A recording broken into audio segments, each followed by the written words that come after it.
ഇതിനായ ദൈവമേ, സ്വർഗീയ പിതാവേ, ഈ നല്ല കർത്താവെ ഉച്ചകഴിഞ്ഞ സമയത്തിനായി സ്തോത്രം ചെയ്യുന്നു. ഈ ദേശത്തിനായി, ദേശനിവാസികൾക്കായി ഞങ്ങൾ പ്രാർത്ഥിക്കുന്നു. നാളുകൾക്ക് മുമ്പ് വിതയ്ക്കപ്പെട്ട തിരുവചനങ്ങളെ, സത്യങ്ങളെ കർത്താവെ ഈ നാളുകളിൽ കർത്താവെ അനേക ഹൃദയങ്ങളിൽ വെളിപ്പെടുവാൻ വീണ്ടും പരിശുദ്ധാത്മാവ് സഹായിക്കുന്ന ദൈവകൃപയ്ക്കായി സ്തോത്രം. ഈ ദേശത്ത് ദൈവദാസന്മാരുടെ കേൾക്കുന്ന വചനം കർത്താവെ ഹല്ലേലൂയ ജീവനായി, വെളിച്ചമായി, കർത്താവെ നിത്യജീവനായി തീരുവാൻ സ്വർഗം സഹായിക്കാൻ പോകുന്നതിനായി സ്തോത്രം. ഈ ദേശത്തിന്റെ ഇരുൾ അന്ധകാരങ്ങൾ മാറി വെളിച്ചമാകുന്ന ക്രിസ്തുവിനെ കണ്ടുമുട്ടുവാൻ ദൈവം കൃപ ചെയ്യുന്നതിനായി സ്തോത്രം. പ്രാർത്ഥന കേട്ടതുകൊണ്ട് സ്തോത്രം. യേശുവിൻ നാമത്തിൽ തന്നെ ആമേൻ.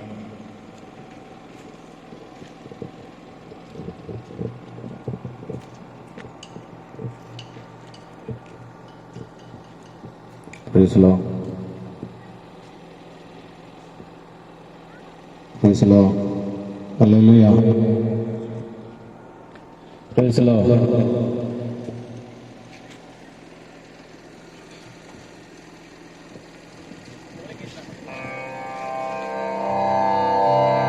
ജലരാശിക്ക് മീതെ ഭൂതലത്തെ വിരിയിച്ചവൻ,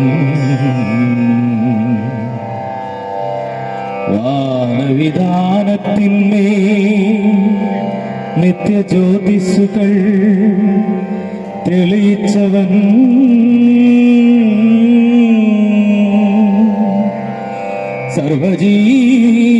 സർവജീവികൾക്കും അന്നമേകിയും മഹാത്ഭുതങ്ങൾ പ്രവർത്തിക്കുന്നവൻ, സ്വർഗാതിസ്വർഗത്തിൽ അധിവസിക്കും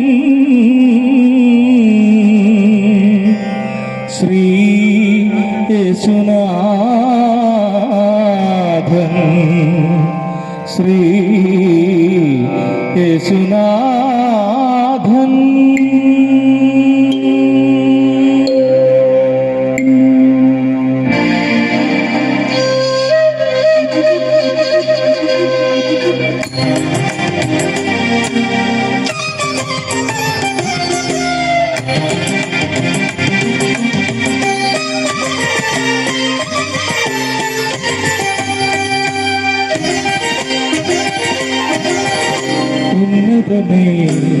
മഹോന്നതനേ മഹിമയെഴും സുധനേ,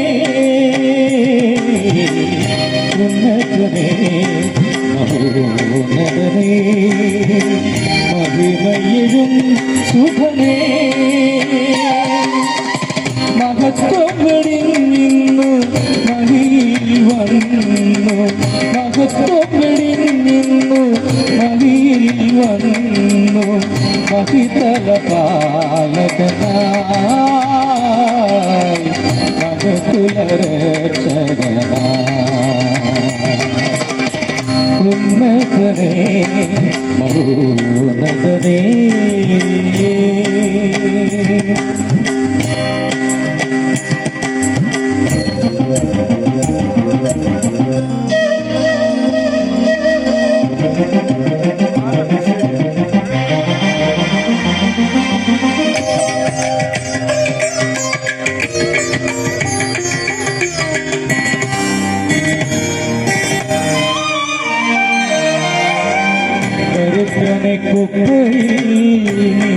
നീ ഉയർത്തി ഉടച്ചല്ല കണ്ണുനീർ കണങ്ങളെല്ലാം,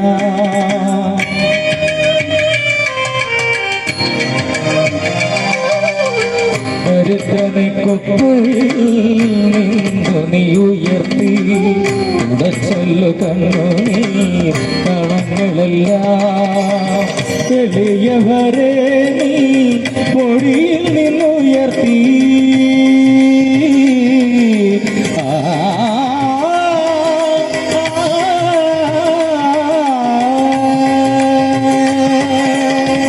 എളിയവരെ നീ പൊടിയിൽ നിന്നുയർത്തി, പ്രഭുക്കന്മാർക്കൊപ്പമിരുത്തി,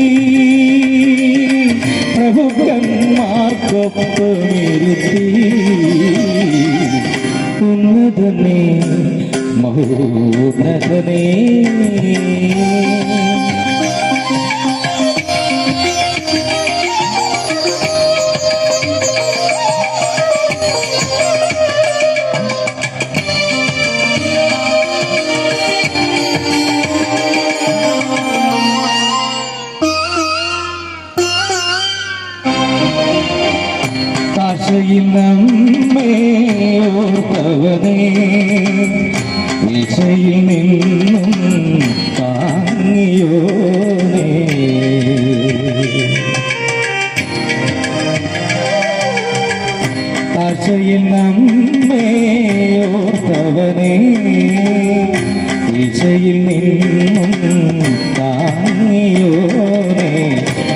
ഉയരത്തിൽ നിന്നും ദാനങ്ങളേകി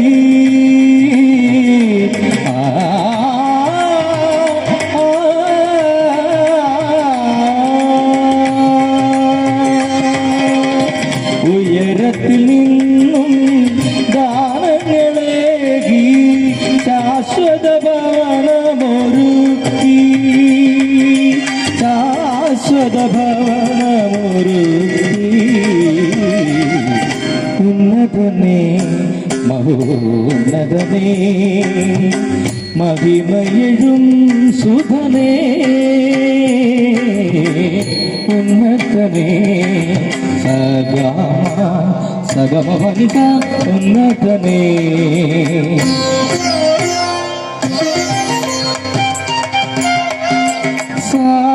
സാനിധഗമാപ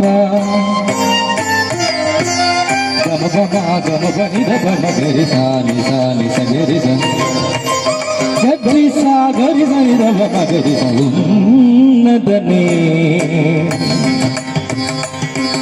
నిసా సా సా నిస గ సని సని ప గా గా గ గ మ గమ గమ గరి సని ద గరి సని ద గమ సని ద గమ గరి సా గ మ ప స గ మ ప ని గ మ ప ని గమ ప ని స గ త్రి గరి సని ద గరి స ని సని ద గమ సని సని ద గమ గ స గ గ మ మ ప వ ని ని స స గ గ మ మ ప వ ని స స గ మ వ ని స ఉన్నతనే മഹോന്നതനേ മഹിമയെഴും സുധനേ മഹത്വം വെടിഞ്ഞിന്നു മഹിയിൽ വന്നു മഹിതല പാലകനായി മനുകുല രക്ഷകനായി ഉന്നതനേ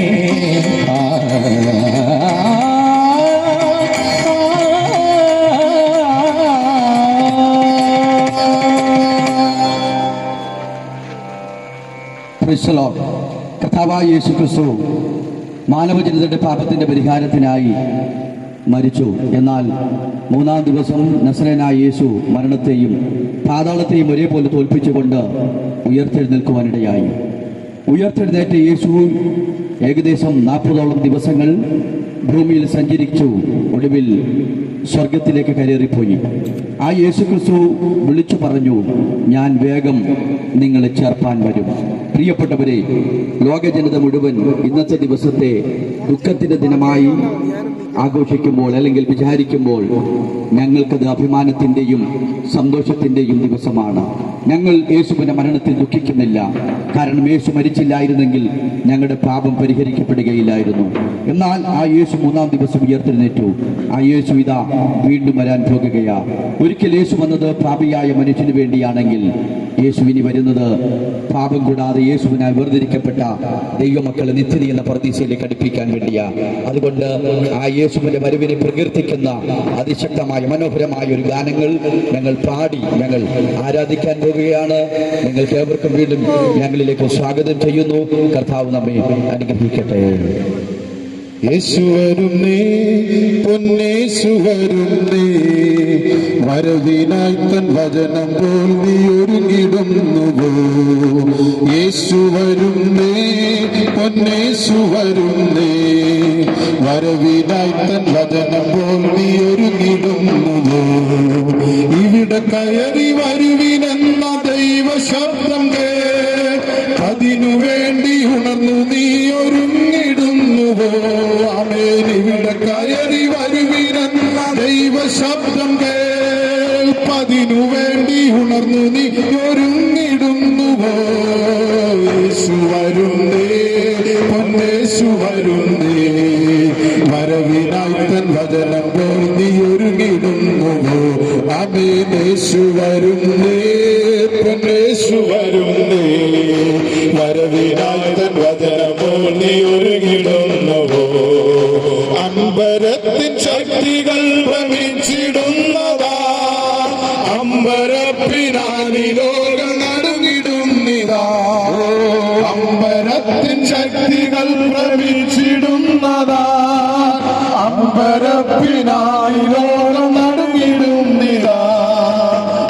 യേശു വരുന്നേ പൊന്നേശു വരുന്നേ വരവിനായി തൻ വചനം നീ ഒരുങ്ങിടുന്നുവോ ആമേൻ യേശു വരുന്നേ പൊന്നേശു വരുന്നേ വരവിനായി തൻ വചനം നീ ഒരുങ്ങിടുന്നുവോ നീക്കും ലോകവാഴ്ച യേശു രാജരാജനാ സ്ഥാപിക്കും സ്വർഗീയ വാഴ്ച തൻ വിശുദ്ധർക്കാമേ നീക്കും ലോകവാഴ്ച യേശു രാജരാജനാ സ്ഥാപിക്കും സ്വർഗീയ വാഴ്ച തൻ വിശുദ്ധർക്കാ യേശു വരുന്നേ പൊന്നേശു വരുന്നേ വരവിനായി തൻ വചനം പോൽ നീ ഒരുങ്ങിടുന്നുവോ ആമേൻ യേശു വരുന്നേ പൊന്നേശു വരുന്നേ വരവിനായി തൻ വചനം പോൽ നീ ഒരുങ്ങിടുന്നുവോ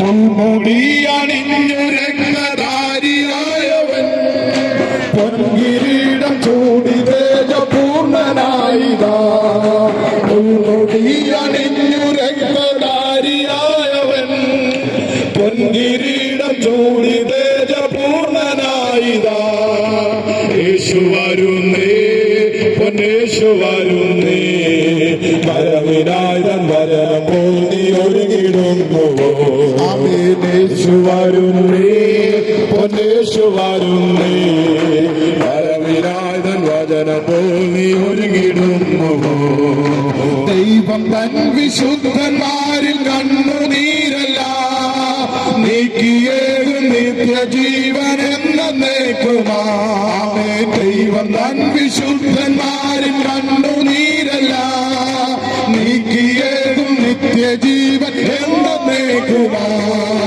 യേശു വരുന്നേ പൊന്നേശു വരുന്നേ വരവിനായി തൻ വചനം പോൽ നീ ഒരുങ്ങിടുന്നുവോ യേശു വരുന്നേ പൊന്നേശു വരുന്നേ വരവിനായി തൻ വചനം പോൽ നീ ഒരുങ്ങിടുന്നുവോ ആ സ്വർഗീയ നാളതിൽ പ്രഭാതമായിതാ പ്രിയൻ വാണിൽ ദൂതസേനയോടിതാ ആ സ്വർഗീയ നാളതിൽ പ്രഭാതമായിതാ പ്രിയൻ വാണിൽ ദൂതസേനയോടിതാ യേശു വരുന്നേ പൊന്നേശു വരുന്നേ വരവിനായി തൻ വചനം പോൽ നീ ഒരുങ്ങിടുന്നുവോ ആമേൻ യേശു വരുന്നേ പൊന്നേശു വരുന്നേ വരവിനായി തൻ വചനം പോൽ നീ ഒരുങ്ങിടുന്നുവോ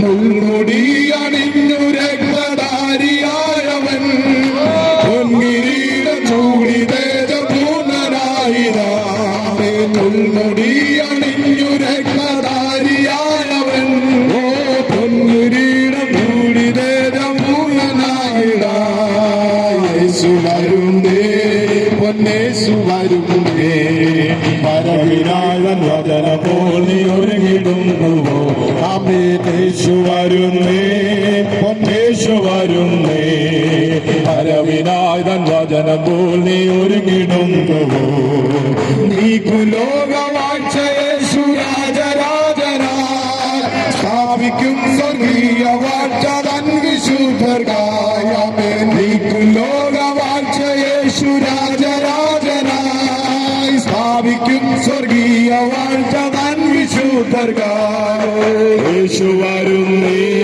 പൊന്നേശു വരുന്നേ വരവിനായി തൻ വചനം പോൽ നീ ഒരുങ്ങിടുന്നുവോ യേശു വരുന്നേ പൊന്നേശു വരുന്നേ വരവിനായി തൻ വചനം പോൽ നീ ഒരുങ്ങിടുന്നുവോ ആ സ്വർഗീയ നാളതിൽ പ്രഭാതമായിതാ പ്രിയൻ വാണിൽ ദൂതസേനയോടിതാ ആ സ്വർഗീയ നാളതിൽ പ്രഭാതമായിതാ പ്രിയൻ വാണിൽ ദൂതസേനയോടിതാ യേശു വരുന്നേ പൊന്നേശു വരുന്നേ വരവിനായി തൻ വചനം പോൽ നീ ഒരുങ്ങിടുന്നുവോ യേശു വരുന്നേ പൊന്നേശു വരുന്നേ വരവിനായി തൻ വചനം പോൽ നീ ഒരുങ്ങിടുന്നുവോ യേശു വരുന്നേ പൊന്നേശു വരുന്നേ വരവിനായി തൻ വചനം പോൽ നീ ഒരുങ്ങിടുന്നുവോ യേശു വരുന്നേ പൊന്നേശു വരുന്നേ വരവിനായി തൻ വചനം പോൽ നീ ഒരുങ്ങിടുന്നുവോ. പ്രിയപ്പെട്ടവരെ, കൂടാതെ നിങ്ങളുടെ നടുവിൽ ഞങ്ങൾ പാടുവാൻ ആരാധിപ്പാനിടയാകുന്നതിന്റെ കാരണം ഇന്നലകളിൽ പലരെയും ഈ വിധത്തിൽ ഞങ്ങളുടെ ആരോഗ്യം ആയുസ്സുമൊക്കെ ഞങ്ങൾ ചെലവഴിച്ചവരായിരുന്നു. പക്ഷെ അതൊന്നും കൊണ്ട് ഞങ്ങൾക്കൊരു പ്രയോജനവും ലഭിച്ചില്ല. ഞങ്ങൾ നോക്ക് പ്രിയപ്പെട്ടവരെ, വിദേശ രാജ്യങ്ങളിൽ ഭൗതികമായ ജോലിയിൽ ഏർപ്പെട്ടവർ ഞങ്ങളുടെ നടുവിലുണ്ട്. പട്ടാളത്തിൽ ജോലി ചെയ്തവർ ഞങ്ങളുടെ നടുവിലുണ്ട്. നല്ല കുടുംബ അന്തരീക്ഷത്തിൽ ജനിച്ച് ജീവിച്ച ഒരു കുറവുമില്ലാതെ ഇന്നും ജീവിക്കുന്നവർ ഞങ്ങളുടെ നടുവിലുണ്ട്. അപ്പോൾ തന്നെ മദ്യത്തിനും മയക്കമരുന്നിനും ലഹരി പദാർത്ഥങ്ങൾ അടിമപ്പെട്ടുകൊണ്ട് ജീവിതം നയിച്ചവർ ഞങ്ങളുടെ നടുവിലുണ്ട്. രോഗത്താൽ ലോകത്ത് നിന്ന് ആത്മഹത്യ ചെയ്യുവാൻ ആത്മഹത്യക്ക് വേണ്ടി ഒരുക്കപ്പെട്ടവർ ഞങ്ങളുടെ നടുവിലുണ്ട്. ഞാൻ പറഞ്ഞതിൻ്റെ താല്പര്യം, പ്രിയപ്പെട്ടവരെ, ഇന്നലകളിൽ ഞങ്ങൾ വിശ്വസിച്ച വിശ്വാസ പ്രമാണങ്ങളോ ആചരിച്ച ആചാര അനുഷ്ഠാനങ്ങളോ ഒന്നും ഞങ്ങൾക്ക് യഥാർത്ഥ സമാധാനവും രക്ഷയും നൽകിയില്ല. പിന്നെ ആരാണ് ഇതേപോലെ ഞങ്ങളുടെ ദേശത്ത് ഞങ്ങളുടെ ഭവനത്തിൽ ലജ്ജ കൂടാതെ യേശുവിൻ്റെ നാമവുമായി കടന്നു വന്ന യേശുവിൻ്റെ വചനം ഞങ്ങളോട് പങ്കുവെച്ചപ്പോൾ ഞങ്ങൾ ആ യേശുവിനെ ജീവിതത്തിൽ അംഗീകരിച്ചു. ഞങ്ങൾ ആ യേശുവിന് ഹൃദയം കൊടുത്തപ്പോൾ ഞങ്ങളുടെ ജീവിതത്തിനാകമാനം യേശു മാറ്റം വരുത്തുവാനിടയായി. അതുകൊണ്ട് യേശുവിനെ ഏത് നേരത്തും ഏത് സാഹചര്യത്തിലും ഞങ്ങൾ കഴിയാവുന്നതുപോലെ ഞങ്ങൾ ഉയർത്തുവാനിടയാകും. പ്രിയപ്പെട്ടവരെ, ഞങ്ങളുടെ ഭവനത്തിൽ സമാധാനമുണ്ട്. ഞങ്ങളുടെ കുഞ്ഞുങ്ങൾ സമാധാനം അനുഭവിക്കുന്നു. ഞങ്ങളുടെ ഭാര്യമാർ സമാധാനം അനുഭവിക്കുന്നു. ഞങ്ങളുടെ തലമുറകൾ സമാധാനം അനുഭവിക്കുന്നു. ഇന്ന് പകൽക്കാലം യേശു നല്ലതല്ലാതൊന്നും ഞങ്ങളുടെ ജീവിതത്തിൽ ചെയ്തിട്ടില്ല. അതുകൊണ്ട് പ്രിയപ്പെട്ടവരെ, യേശു എന്ന പദം കേൾക്കുമ്പോൾ ഒരുപക്ഷെ നിങ്ങൾ ചിന്തിച്ചേക്കാം, അത് ക്രിസ്ത്യാനികളുടെ ദൈവമാണ്. അല്ല, യേശു ക്രിസ്ത്യാനികളുടെ ദൈവമല്ല. മനുഷ്യനായി ലോകത്തിൽ പിറന്നു വീണ സകല മാനവ ജനതയിലും ദൈവമാണ് ശ്രീ യേശുദേവൻ. യേശു ക്രിസ്ത്യാനിയുടെ ദൈവമായിരുന്നെങ്കിൽ ഞങ്ങളിൽ പലരും യേശു ഉയർത്തുകയില്ലായിരുന്നു. നിങ്ങളുമായി ദൈവജനം പങ്കിടുന്നത് കർത്താവിന്റെ ദാസൻ പാസ്റ്റർ ലതീഷ് അവറുകളാണ്. ഹൈന്ദവ കുടുംബത്തിൽ ജനിച്ച പൂജാരിയുടെ കൊച്ചുമകനായി ജനിച്ച ലോകത്തിൽ പിറന്നു വീണ് അവസാനം സമാധാനമില്ലാത്ത ഭവനത്തിൽ തൻ്റെ മാതാവ് 3 മക്കളുമായി ആറ്റിൽ ചാടി മരിക്കാൻ ചെന്നിത്തലയിൽ ആറ്റിൽ ചാടി മരിക്കാൻ പോകുന്ന സമയത്ത് യേശുവിൻ്റെ വചനം ദൈവശബ്ദം കേട്ട് മടങ്ങിപ്പോന്നു. ഇന്ന് അദ്ദേഹം ഒരു സുവിശേഷകനാണ്. ഞങ്ങൾ പറയുന്നത് അതാണ്, മരണത്തെ മാറ്റിയ യേശുവിനെ ഞങ്ങൾ എങ്ങനെ പാടാതിരിക്കും? മരണത്തെ മാറ്റിയ യേശുവിനെ ഞങ്ങൾ എങ്ങനെ ഘോഷിക്കാതിരിക്കും ഇന്ന് പകലിൽ? അതുകൊണ്ട് ഞങ്ങളുടെ സമീപത്തായിരിക്കുന്ന പ്രിയപ്പെട്ട ഏതെങ്കിലും വലിയ ഭാരങ്ങൾ വേദനകളൊക്കെ അനുഭവിക്കുന്നെങ്കിൽ ഞങ്ങളെ വിടുവിച്ച യേശു നിങ്ങളെ വിടുവിക്കും. അതുകൊണ്ട് ഒത്തിരി പ്രസംഗങ്ങൾ നിങ്ങൾ കേട്ടവരാണ്, പ്രസംഗ പരമ്പര കേട്ടുകൊണ്ടിരിക്കുകയാണ്. നിങ്ങൾ അവയ്ക്ക് വേണ്ടി സമയം ചെലവഴിക്കുന്നെങ്കിൽ ചെറിയ സമയം ഞങ്ങൾക്ക് വേണ്ടി, സുവിശേഷത്തിന് വേണ്ടി നിങ്ങൾ ചെലവഴിക്കൂ. ഈ സന്ദേശം ഒരിക്കലും വ്യർത്ഥമാകത്തില്ല. ദൈവം നിങ്ങളെ അനുഗ്രഹിക്കട്ടെ. ദൈവദാസൻ ഹൃദയപൂർവ്വം ക്ഷണിക്കുന്നു. കർത്താവ് നമ്മെ അനുഗ്രഹിക്കട്ടെ. ഞങ്ങളെ ശ്രദ്ധിക്കുന്ന ബഹുമാന്യരെ ഏവർക്കും കർത്താവായ യേശുക്രിസ്തുവിന്റെ നാമത്തിൽ വന്ദനം അറിയിക്കുന്നു. ഇന്ന് പ്രഭാതം മുതൽ ദേശത്തിൻ്റെ വിവിധ ഭാഗങ്ങളിൽ ഞങ്ങൾ സഞ്ചരിച്ച് പാട്ടിലൂടെ പ്രഭാഷണത്തിലൂടെ ലോകത്തിലുള്ള സകല മാനവരാശിയുടെയും പാപത്തിൻ്റെ പരിഹാരത്തിന് വേണ്ടി ഗോശാല മുതൽ ഗോൽഗൊത്ത വരെയും പീലാത്തോസിന്റെ ഗബഥ എന്നറിയപ്പെടുന്ന കൽത്തളം മുതൽ കാൽവറി മല വരെയും അനുഭവിച്ച കഷ്ടതകളുടെ, യാതനകളുടെ ദൈവിക ഉദ്ദേശം അത് ഞങ്ങൾ ബോധ്യപ്പെടുത്തി വരികയാണ്. വളരെ സന്തോഷമുണ്ട്. ഞങ്ങളിവിടെ കടന്നു വന്ന് വളരെ ഭവ്യതയോടെ നിങ്ങളെ കണ്ട് നിങ്ങൾ ഞങ്ങൾക്ക് നൽകിയ നല്ല ആതിഥ്യ മര്യാദയ്ക്കായി നന്ദി. സുവിശേഷം സ്വീകരിച്ചിട്ടുള്ള വ്യക്തിയെയും കുടുംബത്തെയും സമൂഹത്തെയും രാജ്യത്തെ പോലും ദൈവം അനുഗ്രഹിച്ചിട്ടുണ്ട്.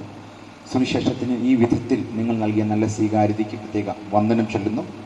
അതിനുശേഷം വീണ്ടും ഒരു പാട്ട് ഞങ്ങളുടെ ഈ ചെറിയ സുവിശേഷ രണാങ്കണത്തിലെ യേശുദാസ് എന്നറിയപ്പെടുന്ന പ്രിയ കർത്തൃദാസൻ അനുഗ്രഹിക്കപ്പെട്ട ഒരു പാട്ടോടെ നിങ്ങൾക്ക് വേണ്ടി പാടുന്നതായിരിക്കും.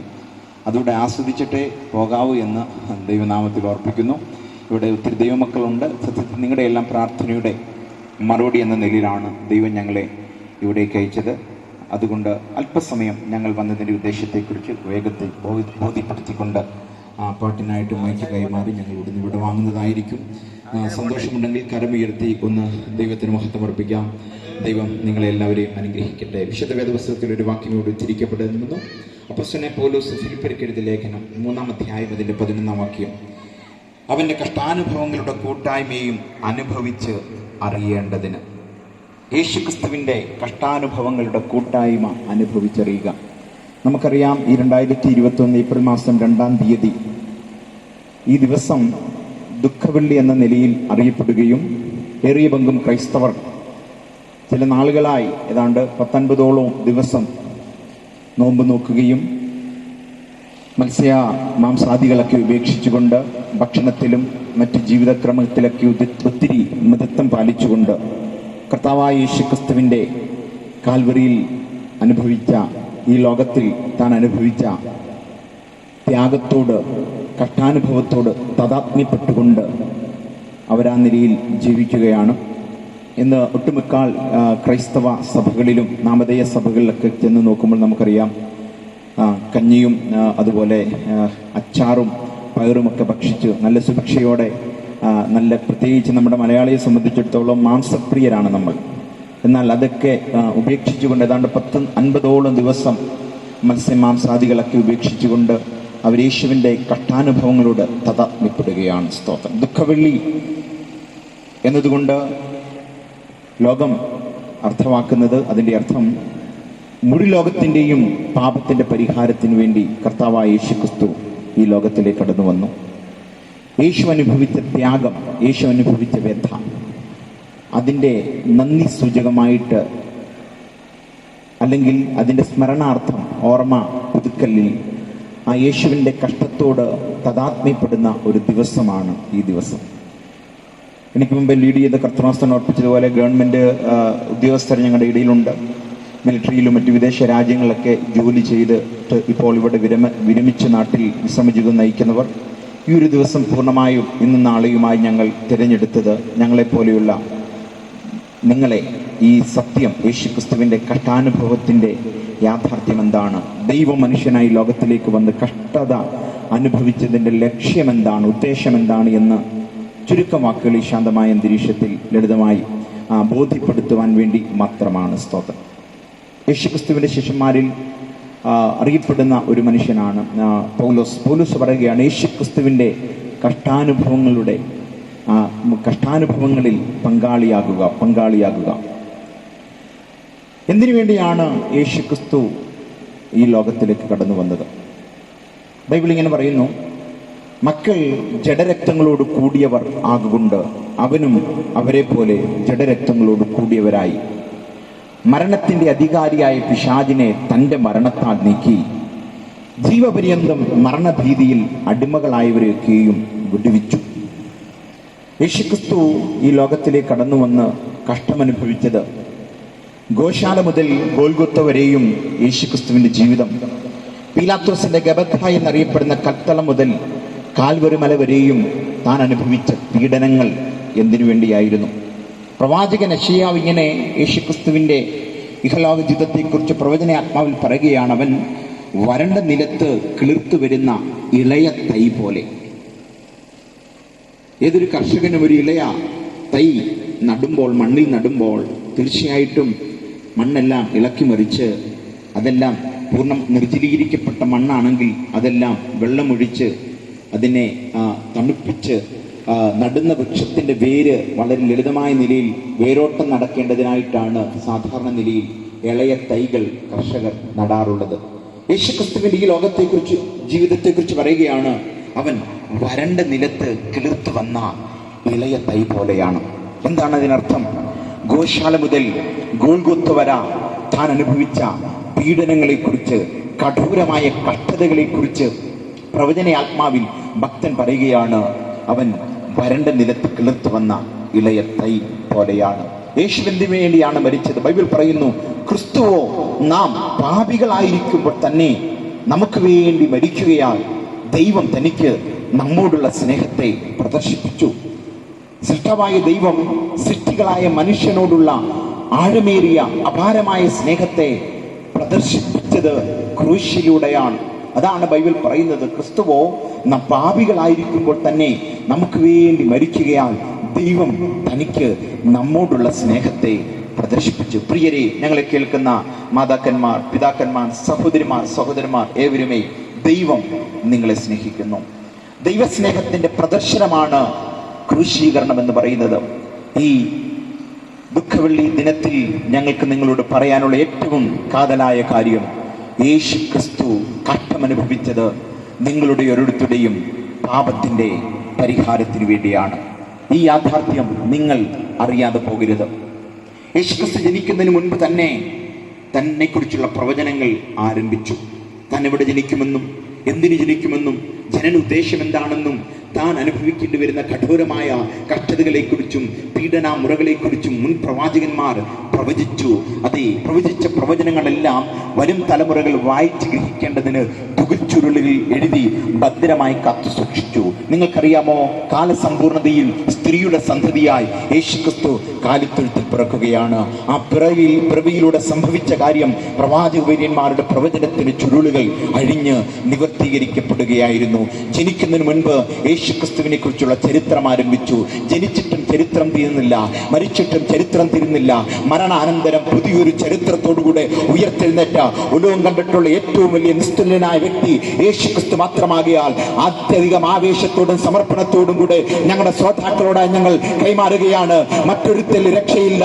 നാം രക്ഷിക്കപ്പെടുവാൻ ആകാശത്തിന്റെ കീഴെ മനുഷ്യരുടെ ഇടയിൽ നൽകപ്പെട്ട യേശുക്രിസ്തു എന്ന നാമമല്ലാതെ മറ്റൊരു നാമമില്ല. ഇത് നോക്കൂ, യേശുക്രിസ്തു 30 വയസ്സുവരെ ഈ ലോകത്തിൽ മാതാപിതാക്കന്മാർക്ക് അനുസരിച്ച് യഹൂദ മതമണ്ഡലത്തിലെ ആചാര അനുഷ്ഠാനങ്ങൾക്ക് വിധേയപ്പെട്ടുകൊണ്ട് ജീവിച്ചു. അനന്തരമായി 30-ാമത്തെ വയസ്സിൽ താൻ പരസ്യ ശുശ്രൂഷ ആരംഭിച്ചു. ഏതാണ്ട് 3.5 വർഷം താൻ സ്വർഗരാജ്യ സംബന്ധമായിട്ടുള്ള പ്രഭാഷണങ്ങൾ, ഉപമകൾ, ഉപമാനങ്ങളൊക്കെ പ്രസ്താവിക്കുകയും ജീവിതത്തിലൂടെ വെളിപ്പെടുത്തുകയും ചെയ്തു. അനന്തരമായിട്ട് താൻ ഈ ലോകത്തിലേക്ക് കടന്നു വന്നത് കഷ്ടമനുഭവിക്കേണ്ടതിനായിട്ടാണ്. എന്തിനു വേണ്ടി? അനേക പുത്രന്മാരെ തേജസ്സിലേക്ക് നടത്തേണ്ടതിന്, അവരുടെ രക്ഷാനായകനെ കഷ്ടാനുഭവങ്ങളാൽ തികഞ്ഞവനാക്കി തീർത്തുവെന്ന് വിശുദ്ധ ബൈബിൾ എബ്രായ ലേഖനത്തിൽ പറയുകയാണ്.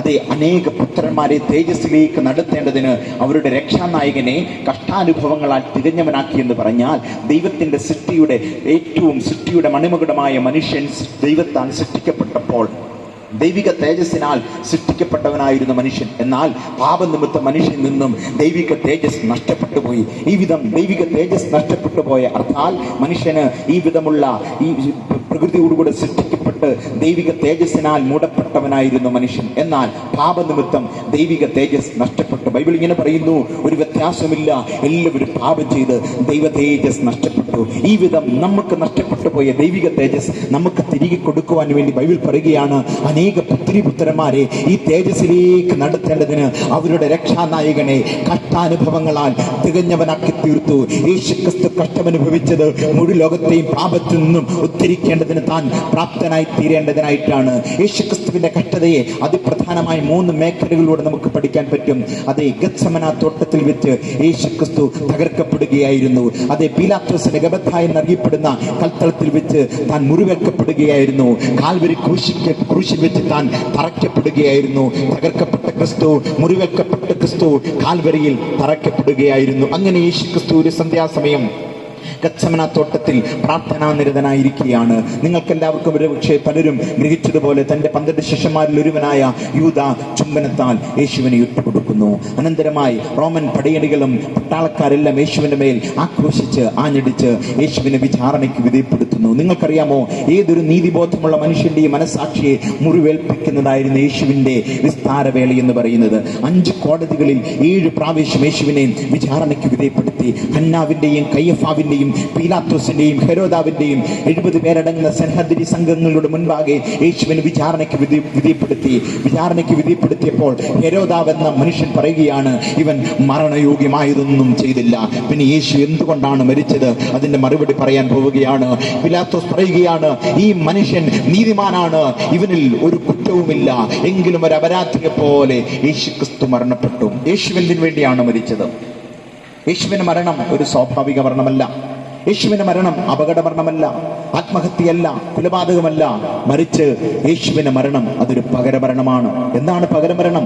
പകരമരണം എന്നാൽ നമുക്ക് പകരമായി, നമുക്ക് ഓരോരുത്തർക്കും പകരമായി, ഇവിടെ നിൽക്കുന്ന ഓരോ വ്യക്തിക്കും പകരമായിട്ടാണ് യേശു ക്രിസ്തു മരണമടഞ്ഞത് എന്ന് പറഞ്ഞാൽ അത് മനുഷ്യന്റെ പാപത്തിന്റെ ബദ്ധലെന്ന നിലയിൽ കാളകളുടെയും ആട്ടുകൊറ്റന്മാരുടെയും രക്തം കൊടുത്ത് പാപമോക്ഷം പ്രാപിക്കുക എന്നൊരു ഒരു ദൈവത്തിന്റെ മൗനാനുവാദത്തോടുകൂടെ സൃഷ്ടിക്കപ്പെട്ട യഹൂദ മതമണ്ഡലത്തിലൂടെ നടന്നു വന്നിരുന്നു. ഒരു യഹൂദ കുടുംബത്തിൽ ജനിച്ചു വളർത്തപ്പെട്ട വ്യക്തി ഒരു സമൂഹത്തിന്റെ, യഹൂദ സമൂഹത്തിന്റെ പാപപരിഹാരത്തിന് വേണ്ടി യഹൂദന്റെ വീട്ടിൽ വളർത്തപ്പെട്ട ഒരു കുഞ്ഞാടിനെ, യഹൂദന്റെ ആടിനെ യാഗമർപ്പിക്കുമ്പോൾ യഹൂദന്റെ പാപം പരിഹരിക്കപ്പെടുമായിരുന്നു എന്ന് നിങ്ങൾ അറിയേണ്ട ഒരു കാര്യമുണ്ട്.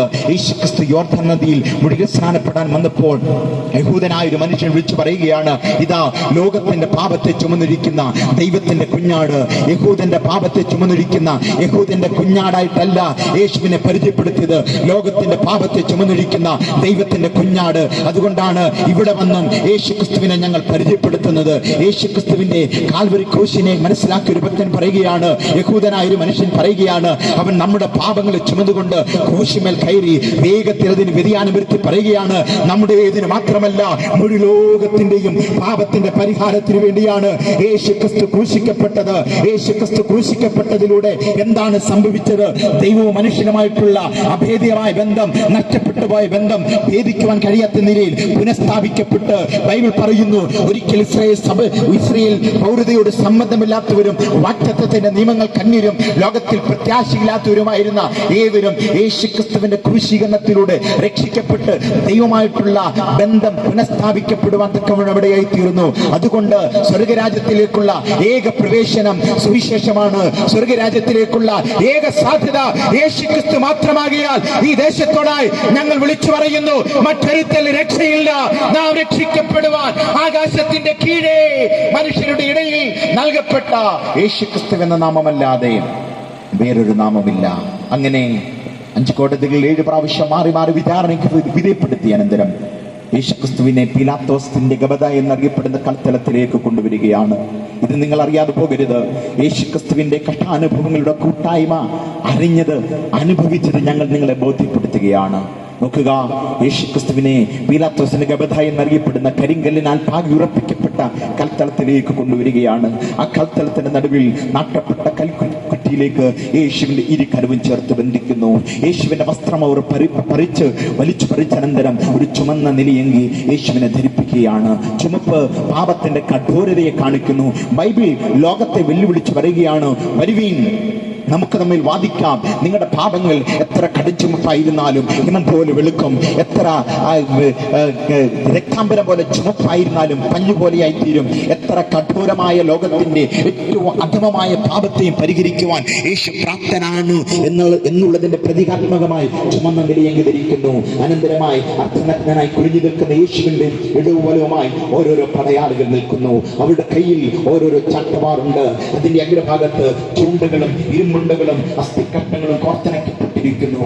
അങ്ങനെ അർത്ഥനഗ്നനായി കുനിഞ്ഞു നിൽക്കുന്ന യേശുവിന്റെ പുറത്തേക്ക് ചാട്ടവാരൻ പ്രഹരം ആരംഭിക്കുകയാണ്. നമുക്കറിയാം, ഒരു മൃഗത്തെ കെട്ടിയിട്ട് ഉപദ്രവിക്കുന്നതിന് സമാനമായി, മൃഗതുല്യമായി നിർദാക്ഷിണ്യം റോമൻ പടയണികൾ യേശുവിനെ അതേ ക്രൂരമായ പീഡനത്തിന് വിധേയപ്പെടുത്തുകയാണ്. റോമൻ സാമ്രാജ്യത്തിന്റെ നിയമമനുസരിച്ചുള്ള എല്ലാ ശിക്ഷാമുറകൾക്കും താൻ വിധേയപ്പെടുകയാണ്.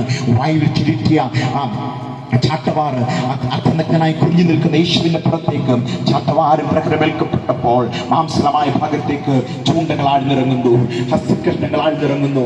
ഒന്ന് കുറേ 39 അടിയടിക്കണം. അതാണ് റോമൻ സാമ്രാജ്യത്തിന്റെ ശിക്ഷണാ മുറ. ക്രമം തെറ്റാതെ അടിക്കേണ്ടത് നിങ്ങൾക്കറിയുമോ? ആ ചാട്ടവാറ് വലിച്ചു പറിച്ചപ്പോൾ ഹല്ലേലൂയ, ഒഴുകുതാൻ ഉഴുതുമറിക്കും പോലെ യേശുവിന്റെ ശരീരം ഉഴുതുമറിയപ്പെട്ട് അവന്റെ തൊക്കിൽ അവന്റെ മാംസകഷ്ണങ്ങളെല്ലാം തൂങ്ങിക്കിടന്ന് കണ്ടാൽ ആളല്ല എന്ന് തോന്നുമാറ് യേശുവിന്റെ ശരീരം അതേ രൂപരഹിതമായി തീർന്നു. മാതാവേ, പിതാവേ, സഹോദര സഹോദരി, നിങ്ങളുടെ പാപത്തിന്റെ പരിഹാരത്തിന് വേണ്ടിയാണ് യേശു കഷ്ടം അനുഭവിച്ചത്. അവന്റെ കഷ്ടാനുഭവങ്ങളുടെ കൂട്ടായ്മ അനുഭവിച്ചറിയുക. ഇത് ഞങ്ങൾ അറിവ് പകരുകയാണ്.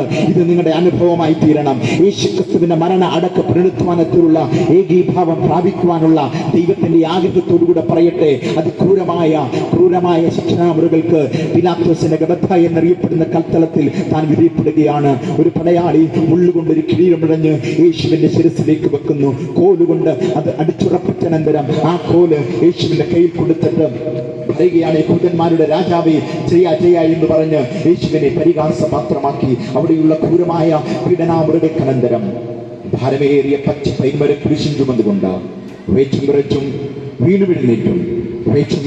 വീണുവിഴുന്നേറ്റും അങ്ങ് ദൂരെ തലയോട്ടുകളുടെ ഇടമെന്നറിയപ്പെടുന്ന ഗോൽഗോഥാ കുന്ന് ലക്ഷ്യമാക്കി യാത്ര ആരംഭിക്കുകയാണ്.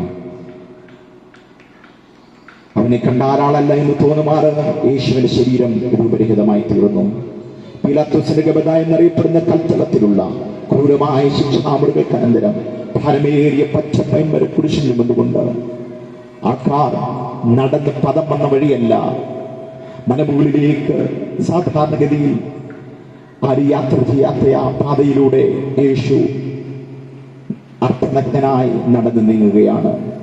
വെച്ചും വിറച്ചും വീണുപിടിഞ്ഞിട്ടും തന്റെ ശിഷ്യനായ പത്രോസ് തന്നെ തള്ളിപ്പറഞ്ഞത് ഓർത്ത് കാണും. യൂദ തന്നെ ഇട്ടുകൊടുത്തത് ഓർത്ത് കാണും. മാനസികമായും ശാരീരികമായും മുറിവേൽക്കപ്പെട്ടവനായി അവന്റെ കഷ്ടാനുഭവങ്ങളുടെ കൂട്ടായ്മ നിങ്ങൾ അനുഭവിച്ചിട്ടുണ്ടോ? യേശുക്രിസ്തു കഷ്ടമനുഭവിച്ചത് നിങ്ങളുടെ പാപത്തിന്റെ പരിഹാരത്തിന് വേണ്ടിയാണെന്ന് എത്ര പേർ മനസ്സിലാക്കിയിട്ടുണ്ട്? അങ്ങ് ദൂരെ ഞങ്ങളെ കേൾക്കുന്ന ബഹുമാനിരെ, നിങ്ങളുടെ ഓരോരുത്തരെ പാപത്തിന്റെ പരിഹാരത്തിന് വേണ്ടിയാണ് യേശുക്രിസ്തു ക്രൂശിക്കപ്പെട്ടത്. അനന്തരമായി ഭാരമേറിയ പച്ച പൈൻമര കുരിശിൽ ചുമന്നുകൊണ്ട് വെച്ചും വിറച്ചും വീണുപിടിഞ്ഞിട്ടും ഗോൽഗോഥാ കുന്നിലെത്തുന്നു. അനന്തരമായി ക്രൂശനോട് ചേർത്ത് യേശുവിന്റെ കാൽക്കരങ്ങൾ ബന്ധിച്ച് 3 കാരുണ്യപാണികളാൽ ക്രൂശനോട് ചേർത്ത് വെച്ചടിച്ചുറപ്പിച്ച് പാറയിൽ വെട്ടിയുണ്ടാക്കിയ ആഴമേറിയ ആ വെള്ളിലേക്ക് യേശുവിന്റെ ശരീരം ഉയർത്തി താഴ്ത്തിയിടുമ്പോൾ നമുക്കറിയാം, ഒരു മണ്ണിൽ കുഴിയെടുത്ത് മണ്ണിലേക്ക് ഒരു ഭാരമുള്ള വസ്തു ഒരുപക്ഷെ താഴ്ത്തിയിടുമ്പോൾ മണ്ണിലേക്ക് ആഴ്ന്നിരിക്കും. എന്നാൽ പാറയിൽ വെട്ടിയ കുഴിയിലേക്ക് ക്രൂശനോട് ചേർത്ത് വെച്ച് ശരീരം അടിച്ചുറപ്പിച്ച് ഉയർത്തി താഴ്ത്തിയിടുമ്പോൾ അസ്ഥികൾ ബന്ധം വിട്ടു പോകുമാറ് യേശുവിന്റെ ശരീരം ക്രൂശിൽ ആടിയുലഞ്ഞു. ഞങ്ങളോ ക്രൂശിക്കപ്പെട്ട ക്രിസ്തുവിനെ പ്രസംഗിക്കുകയാണ്. മക്കൾ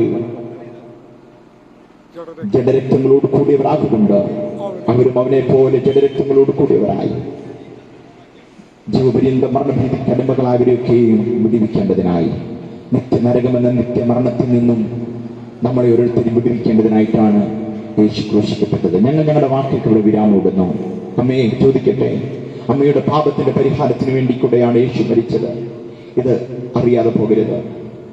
ഗോശാല മുതൽ ഗോൽഗോത്ത വരെ കഷ്ടമനുഭവിച്ചത്, പീലാത്തോസിന്റെ ഗബഥ എന്നറിയപ്പെടുന്ന കൽത്തളം മുതൽ കാൽവറി മലവരെയും അവസാനത്തുള്ള രക്തം വരെയും ചിന്തിയത് ബൈബിൾ പറയുന്നു.